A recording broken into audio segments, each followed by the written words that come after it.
दोस्तों इस वीडियो में मैं आपको बताऊंगा कि Redmi 9 मोबाइल का एयर स्पीकर किस तरह तब्दील करेंगे। तो दोस्तों सबसे पहले इसका सिम ट्रे निकाल दे। सिम ट्रे निकालने के बाद इसका बैक ढक्कन खोल दे। सिम ट्रे की जगह से आप नाखून या ओपनर वगैरह घुसा दे, वहाँ से रास्ता आसानी से बन जाता है और ये बहुत आसानी से खुल जाता है।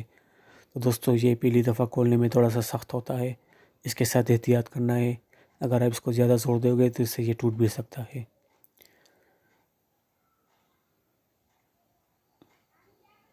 दोस्तों ये कवर हटाने के बाद इसके पेच खोल ले। इसके ऊपर हिस्से के जितने भी पेच है सारे पेच खोलने, एक भी पेच बाकी ना रहे। उसके बाद इसका ये कवर हटा दे, लेकिन उससे पहले इसका ये फिंगरप्रिंट सेंसर का जो रिबन होता है वो निकाल दे।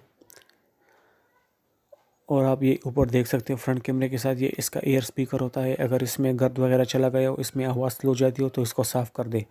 अगर ये इसकी आवाज़ पट रही हो और काम नहीं करता हो तो फिर आपको ये तब्दील करना पड़ता है। और इसके स्क्रीन साइड से जो सुराख है उसको भी खोल ले। इसमें नया स्पीकर लगाकर इस पर दोबारा कवर लगा दे। और कवर लगाने के बाद इसका ये फिंगरप्रिंट सेंसर जो है वो लगा ले और कवर को थोड़ा सा जोर दे तो ये खुद ब खुद बैठ जाएगा।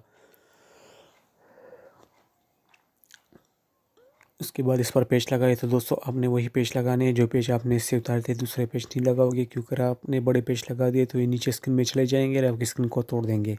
इसके बाद इस पर कवर सीधा रखकर इसको थोड़ा सा जोर दे दे तो यह खुद ब खुद बैठ जाएगा। ज़्यादा जोर देने की ज़रूरत नहीं है।